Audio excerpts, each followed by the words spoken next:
Good morning, good afternoon, good evening mga kaibigan Pilipino, OFW. Saan man sulok ng mundo tayo naroroon ay bigyan tayo ng mahabang buhay at pagpalain tayo sa araw-araw ng ating Diyos na lumikha.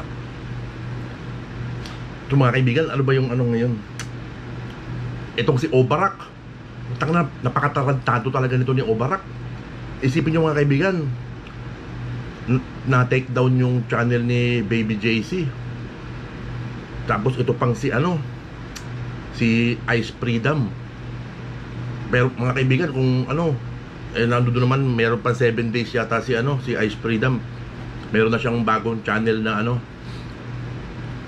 Sipin yung mga kaibigan, yung katarantaduhan nito, siguro nung umpisa pa lang, hinahayaan lang niya na na i-upload yung mga video niya. Tapos kasi nga may maitim pala na balak ito mga kaibigan. Kaya siguro yung mga ang panakot ngayon nito ni Obarak yung mga nag-upload ng video niya.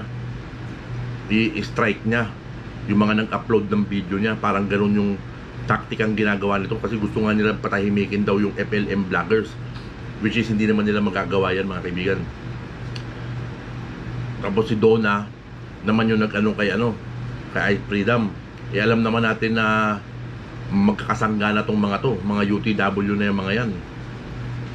Kaya si Obarak na to, scammer ito mga kaibigan Napakawalang yan tao nito. Kumbaga, yan yung tipo ng tao mga kaibigan na hustler. Kung mga tawagin na hustler, swindler, yan. Ganyan na ganyan yan mga kaibigan. Nakakapang-init ang ulo. Kakapang-init talaga ng ulo yung mga pinagagawa nito, lalo na kay Baby JC na Brown Squad. Maraming tinutulungan na tao to mga kaibigan. Nakikita naman natin yan mga kaibigan doon sa channel niya na JC Brown Squad. Napakawalang yan itong nitong Obarak na to.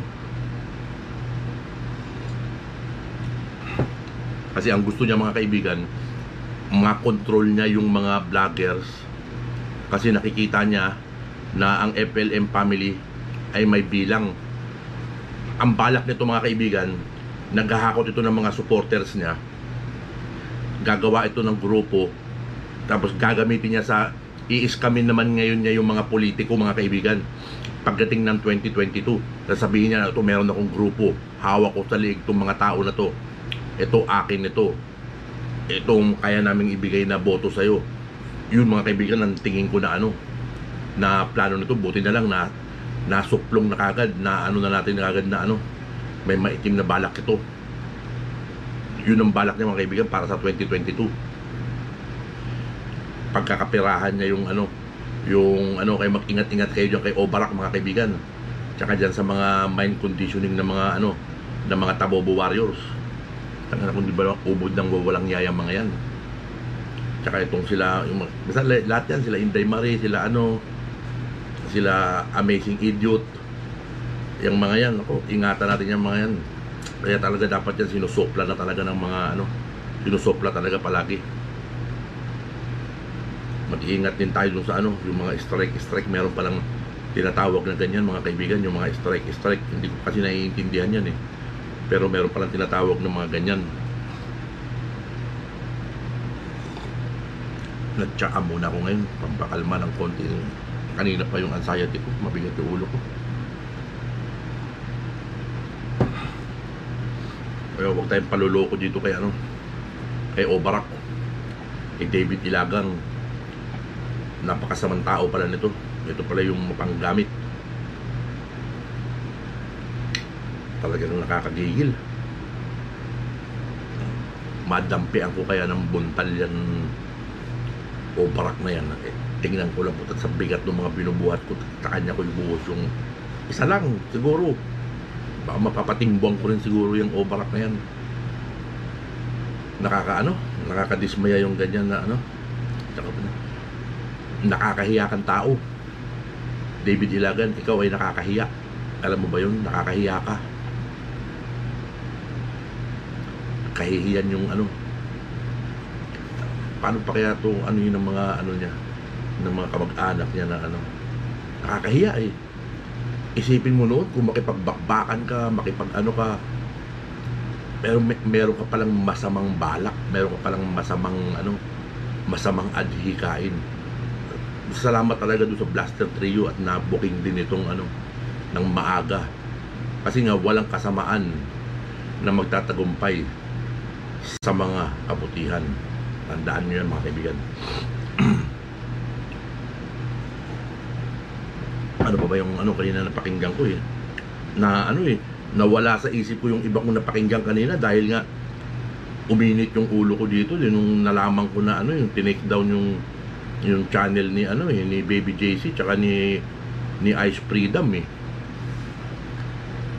tapos kaya meron din ako napanood na nalinis na yung kasi parang nadadawit yata si Icol Deliaran, pero sa tingin ko naman, mga kaibigan, hindi naman gagawin ni Icol Deliaran yun kumbaga siya lang siguro yung nag-manage nung account, kasi doon ba man hayag naman yan na yung account ni Donna Milan Hill itong si Icol Deliaran yung nag-start ng nag-manage.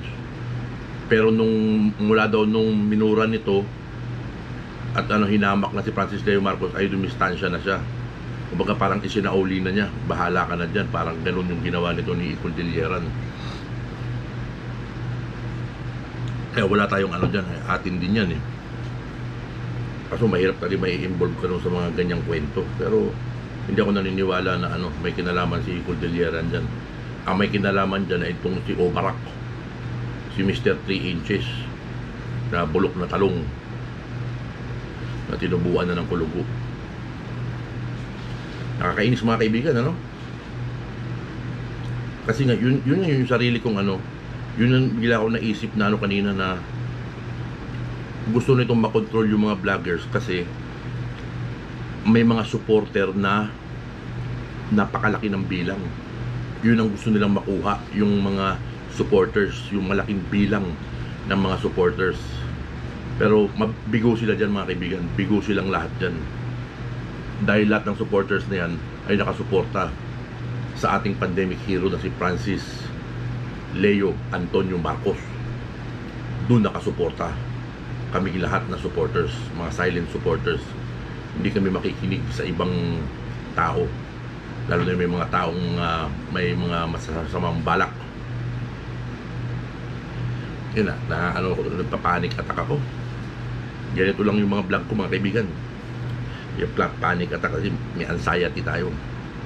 Yun, na-visit lang ako Andun sa isang cellphone ko, naiwanan ko dun sa sasakyan yung isang cellphone dahil naiinis ako dito kay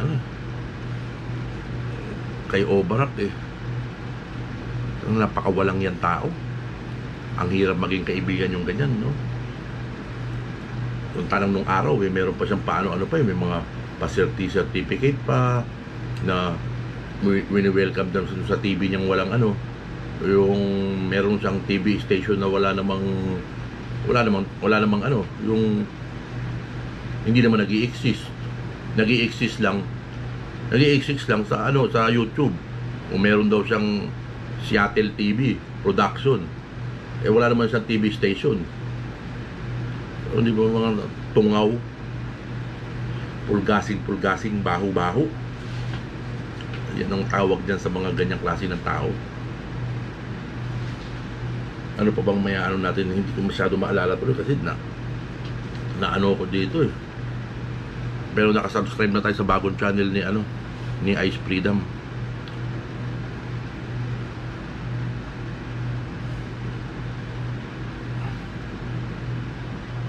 Ice Freedom lang pag i-type nyo, mga kaibigan, Ice Freedom USA lang. Ice Freedom.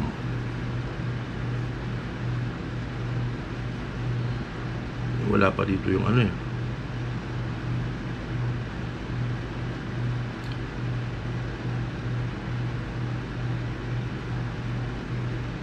wala pa dito yung pero meron na siyang nakalagay dito yung bago niyang channel hindi ko na makita tuloy yung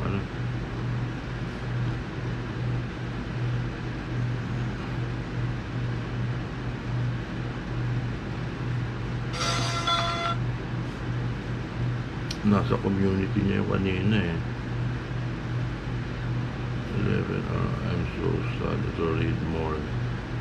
Okay. Bakit nawala naman yung ano?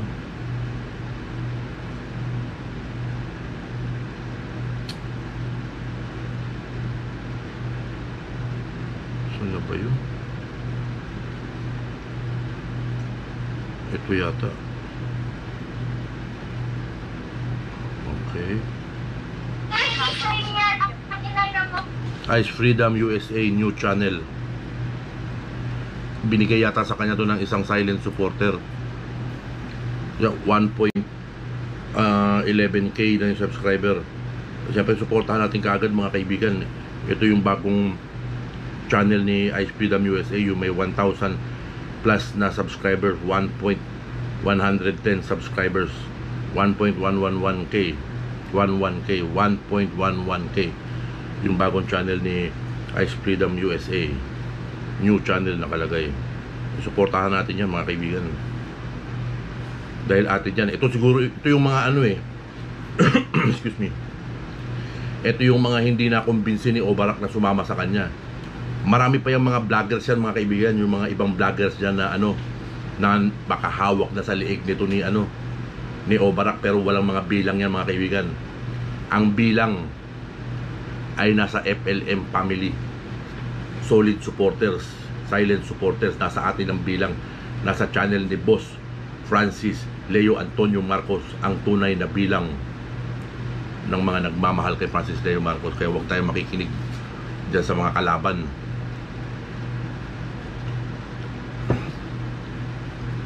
Talagang ano, nakakadismaya. Tapos yung kabulukan nito ni ano, ni Biko Lorenzo, ang sarap mong kainin, ang sarap mong balatan. Ang hirap ng mga kaibigan, ano, yung perang ipakakain mo sa pamilya mo galing sa pang-extort. Ito na siguro yung sinasabi nila na ano isang malaking sindikato sa loob ng National Bureau of Investigation. Merong malaking sindikato itong mga kaibigan sa loob ng ano, National Bureau of Investigation. Siguro sa ano to, yung organisado sila doon sa loob, kampi-kampihan. Malaking grupo ito sa loob ng bureau. Pero hindi naman lahat ng nasa bureau mga kaibigan ay membro na itong sindikato na to. Marami rin dyan yung mga tuwid at may mga paninindigan sa propesyon na kanilang pinasok. So yun ang ano ko dyan, yung pagkakabasa ko dyan, na merong sindikato dito sa loob ng National Bureau of Investigation. Ito na nga si ano, Biko Lorenzo. Ito siguro sa mga baka leader or baka ano to, yung malaki ang involvement nito sa sindikatong yan, sa extortionist. Grabe mga kaibigan, talagang nakakaano. Only in the Philippines. Ito yung talagang pinagmamayabang ni ano ni Inday Marie, na boss niya, itong si Biko Lorenzo na to. Yun ang ano ko dyan mga kaibigan, nakakabwisit. Bakit kasi may mga ganyang klase ng tao? Pero ito tatandaan nila, yung kasamaan hindi magwawagi sa kabutihan kailanman. Ang bida nabubugbog lagi sa una, pero sa huli ang bida pa rin lagi ang nananalo.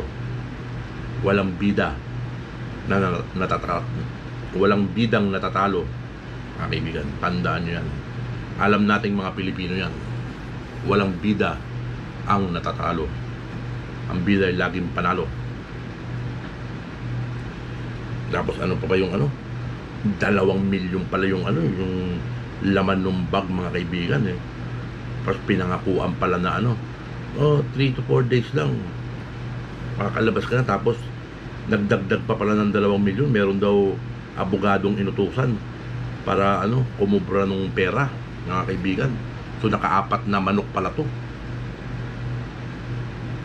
Naka-4 na manok na pera pa yung ano, yung perang galing siguro doon sa mga nasa likod dito, mga kaibigan, yung nag-uutos dito, yung pinapanginoon nitong Vico Lorenzo na to. Yun ang sa akin pakiwari, mga kaibigan. Dahil hindi sa pag-ano, may nakausap akong ano happy rin to ng ano ng bureau dun, isang departamento ron, happy ito. Pero sa tingin ko may ano to yung nasa circles of friends ito ni Vico Lorenzo. Yun ang pagkakaramdam ko ayon sa pag-uusap namin. Siyempre pagka laban kay Francis Leo Marcos sa salita, hindi ko na pinag-aaksaya ng panahon kahit kadugo ko pa ito. Dahil I stand with Francis Leo Marcos. I stand for what I believe in Francis Leo Marcos, and no one can dictate me kung ano yung paniniwalaan ko at kung ano yung nakikita ko ng mata ko at kung ano yung naiisip ng utak ko kasama yung puso ko pag nag-iisip ako. Kaya wala makakagiba, mga kaibigan. Yan ang hawak. Yan ang meron tayong FLM family. Yan ang meron tayo Pilipino na makatao, makabayan at marunong tumimbang kung sino ang ating ipagtatanggol at ipaglalaban. Ganun yung akin, mga kaibigan. Kaya mag-ingat tayo dito kay Obarak. Dahil ito, gibain natin ang gibain to, mga kaibigan. Yung mga supporter na nito ni Obarak, yung mga nabi-brainwash nitong mga to, siguradong gagamitin kayo ni Obarak sa 2022. Yung grupo na mabibuild niya, gagamitin niya to para kwartahan yung mga politiko. Lalapitan niya to yung mga politiko sa 2022. Iaalok niya yung grupo niya na meron akong ganitong followers, meron akong ganitong ano, ganyan. Gagamitin niya sigurado, mga kaibigan. Pati tong mga UTW, mga kaibigan. Yan ang mga agenda ng mga yan. Gagamitin nila, pagkakapirahan nila ito sa 2022. Sigurado yan, mga kaibigan. At ang kawawa dito ay yung mga supporters na mangmang na naniniwala sa kanila. Mangmang ang mga naniniwala sa Talino Warriors, kay David Ilagan, kay Donna Hill, at dyan sa mga loyalistang kalaban ni Francis Leo Marcos. Punghang ang mga naniniwala sa mga yan. Dahil kitang-kita naman natin ang prueba, mga kaibigan, that Francis Leo Marcos is better than BBM and Aimee. Sa salita, sa gawa, sa paglilingkod sa bayan.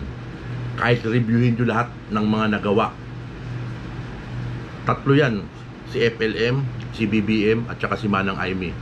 Tingnan nyo, mga kaibigan, kung ano yung mga nagawa nitong tatlo na to, kung sino ang mangingibabaw sa mga nagawa para sa taong bayan. Yung sino yung tatlo ang may tunay na malasakit sa kanyang mga kababayan.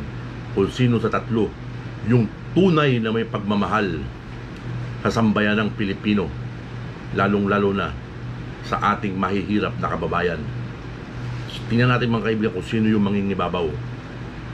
Ang salita ni Francis Leo Marcos ay kanyang pinatututuhanan sa pamamagitan ng kanyang mga humanitarian, sa kanyang mga video, sa kanyang mga ginagawa.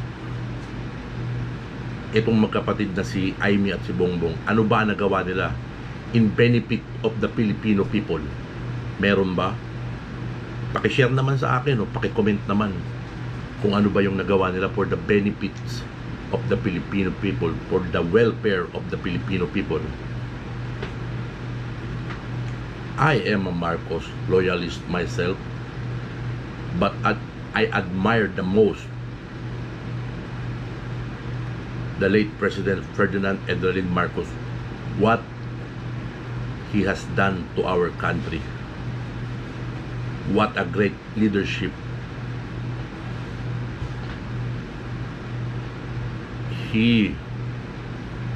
paano ko masasabihin, mga kaibigan, Pasensya na kayo kasi hindi naman ako matalinong tao, hindi ako, may puso lang ako na nag-oobserba. Yun lang yun sa akin. Kaya ang pinakamalapit na maikukumpira kay Presidente Ferdinand Edwin Marcos na may nagagawa sa bayan ay itong si Francis Leo Marcos. Walang iba, hindi mo, I cannot compare BBM or IME kung ano yung nagawa nila sa nagawa ng kanilang tatay o sa nagawa ni Francis Leo Marcos. Uncomparable. That is the truth. And the truth hurts. Yan ang masasabi ko, mga kaibigan. Ang makakapagbago lang ng aking pananaw sa magkapatid na BBM at IME ay ang salita lang ni Francis Leo Marcos. If Francis Leo Marcos asks our support for BBM and for IME, then I will bow down my head and will say, yes, Apo Francis, I will follow you if that is what you like. For us, your FLM family, to go through. Yun ang mangyayari. Pero hanggat nananahimik kayo at hanggat nararamdaman namin na may posibilidad na isa kayo sa may mga kinalaman dito sa pangyayaring ito kay Francis Leo Marcos, and you will be cursed by the judge. Who's the judge? You will be cursed by our Creator, our God. Yun ang masasabi ko, mga kaibigan. Papasensya nyo na, medyo ano lang tayo, galit tayo. Kasi ako, ang taas ng pangarap ko para sa bayan natin na matutupad ito through Marcos. Pero kung sa ganitong pagkakataon ngayon na lumabas na si Francis Leo Marcos, so ang loyalist ay na-divide. So isa ako dun sa mga loyalistang napunta sa side ni Francis Leo Marcos. Kasi inisa-isa ko tiningnan ko lahat ng posibilidad tiningnan ko lahat ng both sides, kung sino yung mas maraming nagawa, kung sino yung may puso, kung sino yung may damdamin para sa masang Pilipino, mga kaibigan. Walang iba kundi si Francis Leo Marcos ang tinutumbok o ang nakikita ko na may ginagawa para sa masang Pilipino, Luzon, Visayas, Mindanao, mga kaibigan. Francis Leo Marcos helps Francis Leo Marcos do his humanitarian missions in the benefit of the Filipino people. Di ba, mga kaibigan, napakagaling, napakaganda, napakasarap isipin, di ba, na may isang Francis Leo Marcos na tunay na nagmamahal sa ating mga kababayan, sa ating mga Pilipino, na may isang Francis Leo Marcos. Nahubog siya sa tamang pag-uugali, nahubog siya sa tamang pagmamahal, hinubog siya ng panahon kung ano siya ngayon, kung sino siya ngayon. Kaya, mga kaibigan, yung mga naninira kay Francis Leo Marcos ay magdalawang isip kayo kung kayo na makakapanood ito ay naniniwala sa mga kumakalaban kay Francis Leo Marcos. Yung ginagawa lang nila kay Francis Leo Marcos is just pure discretion. Ano yun? Pure discrediting a man with love for his country, his fellow countryman. Pagpasensya nyo na, mga kaibigan, yung mga English ko. Siyempre, wala naman tayong binabasa. Kung ano lang yung kayang abutin ng pag-iisip natin, yun lang yung nasasabi ko. But I'm speaking with my heart for what I see and for what I heard. I'm not just listening to it. I listening to it, but I use my mind, I use my heart to what I will believe. At dito sa social media, ito ang tinatarget nila mga kaibigan kasi malaking boto ang nakapaloob dito sa social media ngayon mga kaibigan. Simula nung pumutok yung pandemic, everybody knows Francis Leo Marcos. Almost everybody knows Francis Leo Marcos. So natakot sila, ang mga hilaw. Natakot sila na maungusan ng isang Francis Leo Marcos. Isipin nyo yung mga kaibigan. Nagpabigay si Francis Leo Marcos ng 10 million pesos somewhere in April 2016 through Amy Marcos to give to President Rodrigo Roa Duterte para itulong sa kampanya ni Presidente. So, di ba? Yung ginawa ni Francis Leo Marcos, para pa rin sa kanila, para sa kanilang magkapatid, para iangat palalo silang dalawa. Milyon-milyon, grabe, daan-daang milyon na sigurado ito mga kaibigan ang naubos ng ating pandemic hero in their benefit. Pero nung napagkaisahan si Francis Leo Marcos, nasaan sila? Wala. Sa halip, pinagkanulupan nila mga kaibigan. Yun ang pinaka-saddest part nun. Pero ngayon, alam na natin mga kaibigan kung sino ang susuportahan natin sa 2022.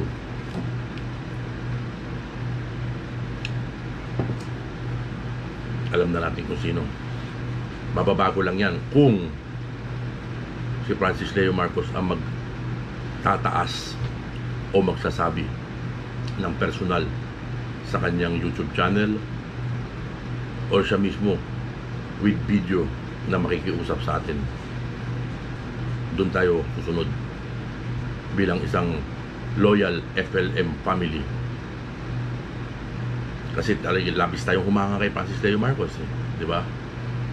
Siya yung may kakayanan para magsabi sa atin kung sino ang dapat nating tangkilikin sa 2022. Yun lang, yung sarili ko lang yung mga kaibigan. Lapunta na tayo sa politika kasi doon talaga ang tungo ng lahat ng ito mga kaibigan Lahat ay maikakabit sa politika mga kaibigan.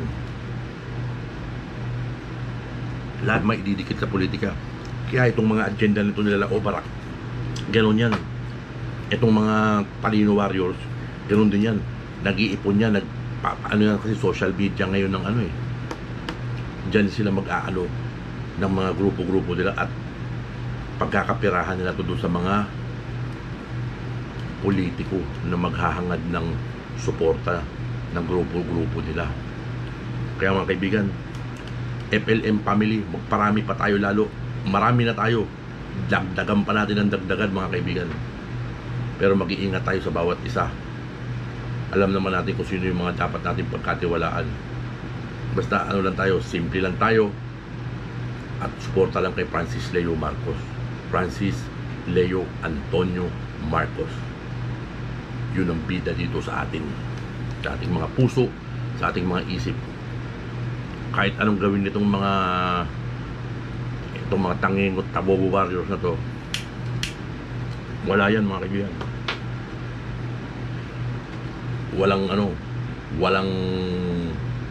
Walang bearing yung mga sinasabi nila. Walang laman yung mga sinasabi nila. Yung pag-discredita nila sa pagkatao ni Francis Leo Marcos, ano ba yung mga pinakikita nila, mga dokumento mga kaibigan? Puro fake documents yung mga pinakikita nila mga kaibigan. Peki lahat yun mga kaibigan. Lahat ang pinakikita nila mga dokumento laban kay Francis Leo Marcos ay peke.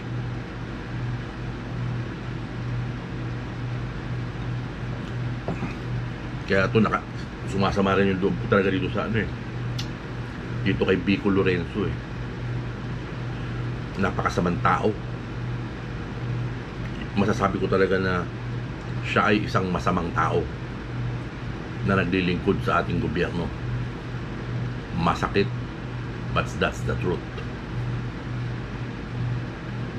So yun lang mga kaibigan, kakalikutin ko yung laptop ko. Kasi namamatay-matay na ano. Titingnan ko, bubuksan ko paglalaroan ko. Meron pa akong mga 1 oras siguro paglalaroan ko. Kasi ito nga pala. O Janet Martin, kaibigan. Baby Janet na lang. Kasi ganyan ang tawagan sa FLM family ng mga ano, baby. Nakasalang ka na dito. 900 hours na lang yung kulang mo, then hindi natin tigilan yan hanggat hindi mo makuha yung ano, yung 900 hours mo. So ito kaya-kaya naman ng CPU yung ano. Ayan, yung dosing account na nakabukas dyan, 1, 2, 3, 4, 5, 6, 7, 8, 9, 10, 11, 12, o 13 dito. 13, oh, naka-open yun, 13, 14, 15, 16, 17, 18, 19, 20, 21, 22, nakasalang Janet Martin, baby Janet na lang. Kasi ito yung piniplay old ko ngayon eh. Bata ito mga kaibigan na nangangarap na ma-monetize yung kanyang channel. Ano rin siya, yung mga palaro-palaro, yung mga unli-unli lapagan, win load, ganoon yung mga ano nitong mga kabataan na to. So suportahan natin yung ano, yung pakiusap na 900 hours na lang na kulang. Kuha-kuha yan mga kaibigan. Mga within this week or next week, kuha na to. Sa dami nitong account na to na ano, na nakaano sa kanya. Gusto ko i-play all yung mga ganito, yung mahahaba yung mga live stream eh. Kasi hindi sayang yung ano eh, yung pag-play all ko. Kasi mahahaba. Ang dami nagre-request ng mga play all eh. Tingnan ko yung mga video eh. Wala pang isang araw yung bilang ng mga video eh.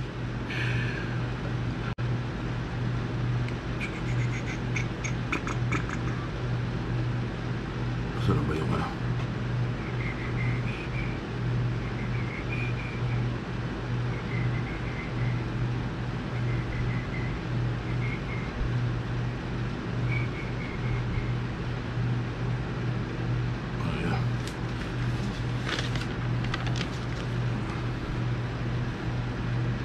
Update siya kahapon eh, na 900 hours na lang daw yung kulang.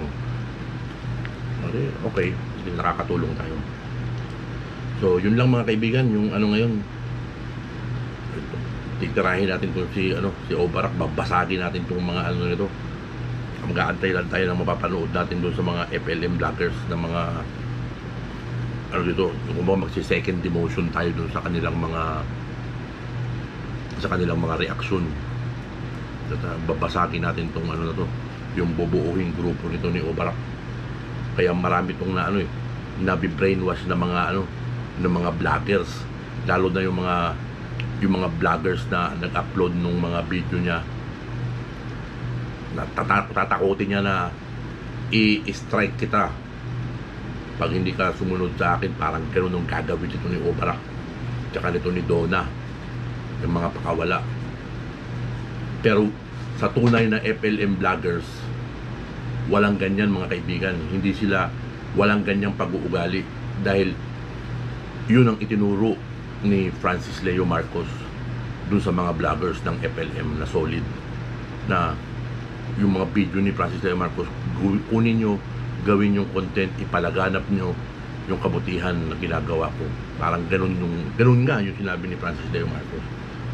Kaya malaya yung mga FLM vloggers, yung mga FLM supporters na kuning content yung mga video, yung mga sa mga live ni Sekyama, sa video ni Apo Francis Leo Marcos, pwedeng gawing content in favor of Francis Leo Marcos. Pero yung mga kalaban, ako babalikan to, sigurado yung mga kaibigan. Yung mga paninira, yung mga pangaano nila na ginawa kay Francis Leo Antonio Marcos, ay talaga pagbabayaran nila yung mga kaibigan. Ang kasamaan ay hindi magwawagi sa kabutihan. So yun lang mga kaibigan, FLM family, mga kaibigan, sa tama lang tayo, sa mabuti lang tayo. So magandang umaga, tanghali man o gabi Pilipino, saan man sulok ng mundo tayo naroon, ay pagpalain tayo ng Diyos at bigyan tayo ng wisdom and a pure heart to know the things that we can't. So para maintindihan natin yung mga bagay-bagay mga kaibigan. So, shout out ulit at mabuhay tayong lahat. Long live FLM. Bye.